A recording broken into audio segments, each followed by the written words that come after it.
La reacción de Chile frente a la posibilidad de fraude a mí incluso me ratifica eso, porque francamente es escandalosa la situación de fraude y de corrupción que hay hoy día en Chile.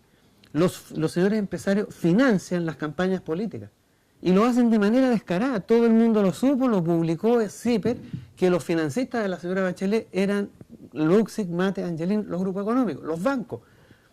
Financian y recuperan, más encima, la ley les autoriza a recuperar el apoyo que hacen a través del sistema de devolución de impuestos. Todas las empresas que apoyan a las candidaturas pueden recuperar ese apoyo a través de la devolución de impuestos.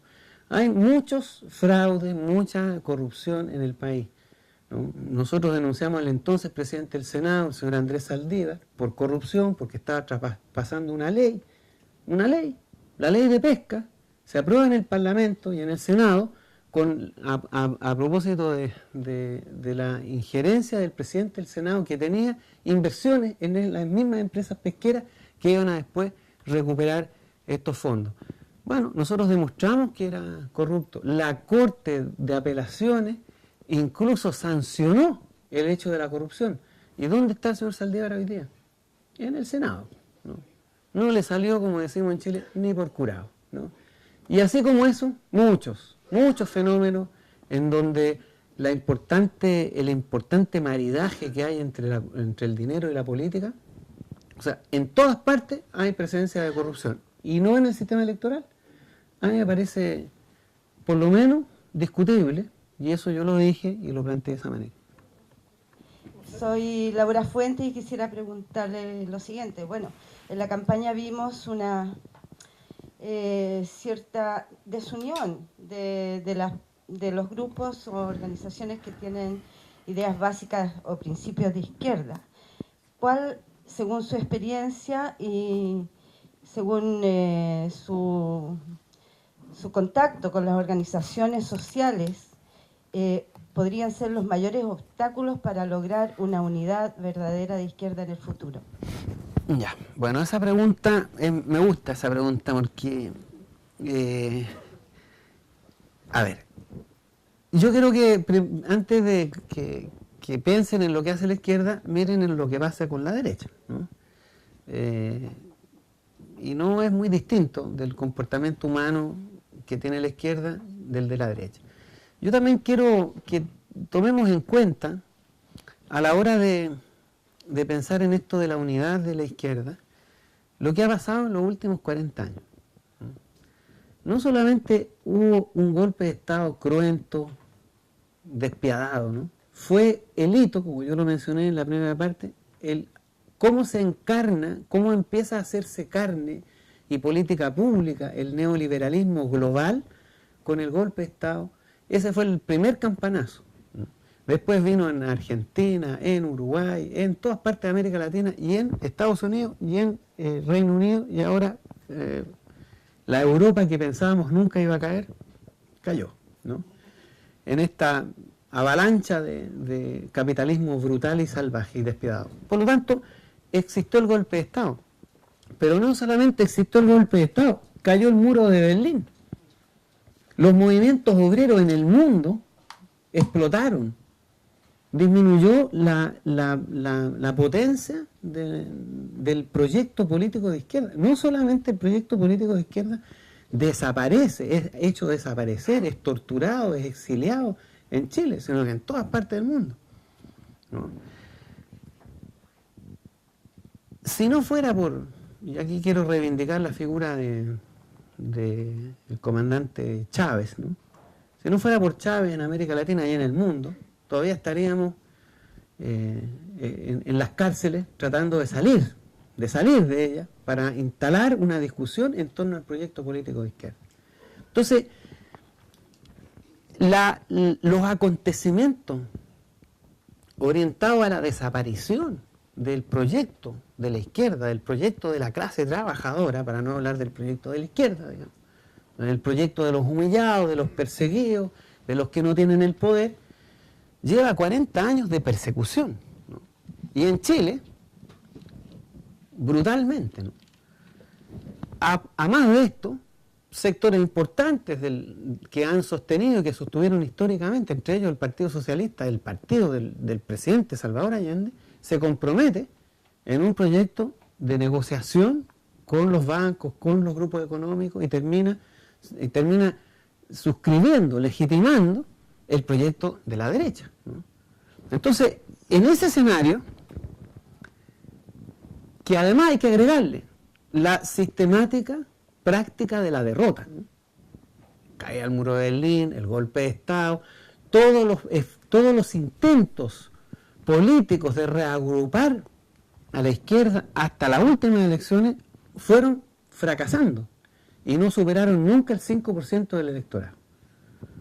Bueno, en ese escenario es que aparece un esfuerzo, ¿no?, por construir distintas alternativas de izquierda, en un escenario en donde lo más probable era la derrota.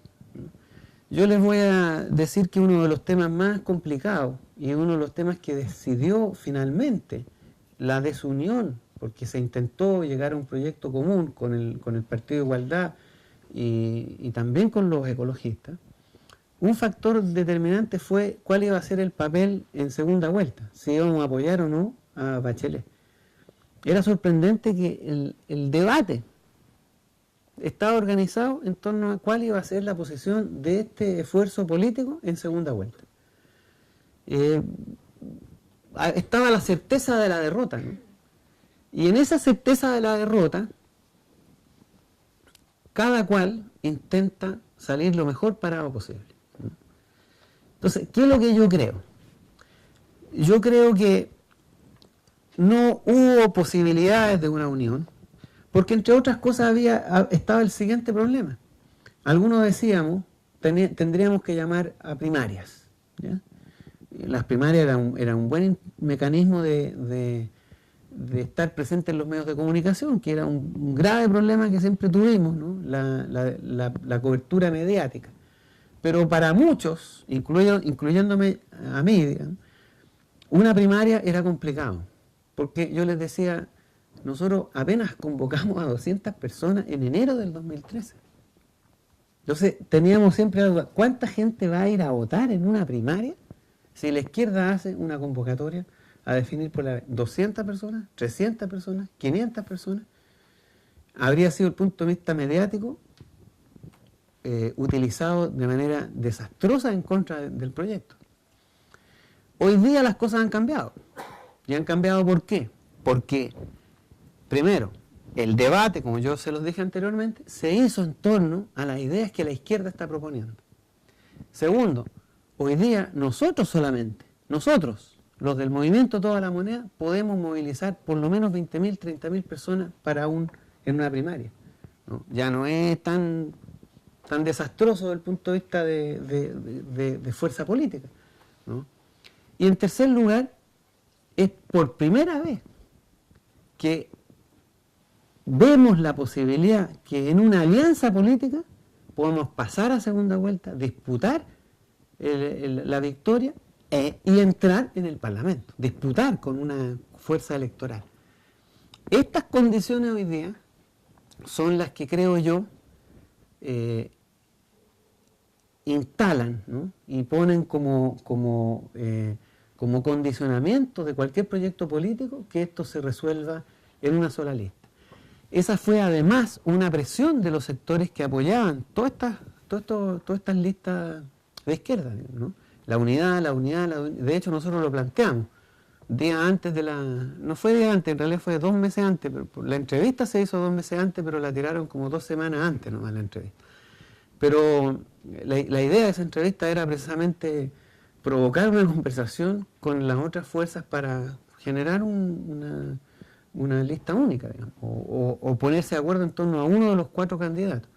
Pero no era posible por muchas razones, pero hoy día creo que son perfectamente posibles. Yo creo que mucho fueron las condiciones externas, ¿no?, las que determinaban la falta de necesidad de una unidad, ¿no? Lo poco importante que daba lo mismo ir juntos que separados. Hoy día no da lo mismo, Porque hoy día, si vamos juntos, podemos ganar.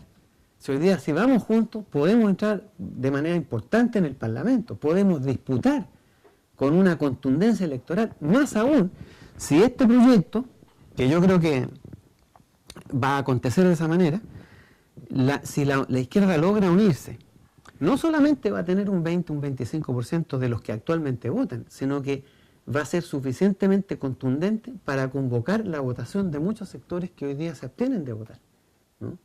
Y yo creo que hoy día las condiciones se dan, hoy día aparece en el proceso, en el largo proceso político de la sociedad chilena y de cualquier sociedad, las condiciones estructurantes de la unidad de un proyecto, de una orgánica y de un proyecto político. Es la primera vez, creo yo, que se nos abre la posibilidad de instalar con legitimidad, con fuerza, con orgánica y con posibilidades reales de ganar de un proyecto político de izquierda y no un proyecto medio camuflado, ¿no? Yo creo que eso, eso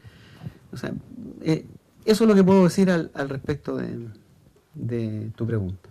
Mi pregunta mía tiene que ver con lo que a nosotros nos inspira. ¿Qué Marcel Claude y las organizaciones que lo apoyan, qué piensa hacer en el futuro respecto a las comunidades en resistencia del pueblo mapuche? ¿Cuál va a ser su relación? Bueno, nosotros y nosotras, ¿no?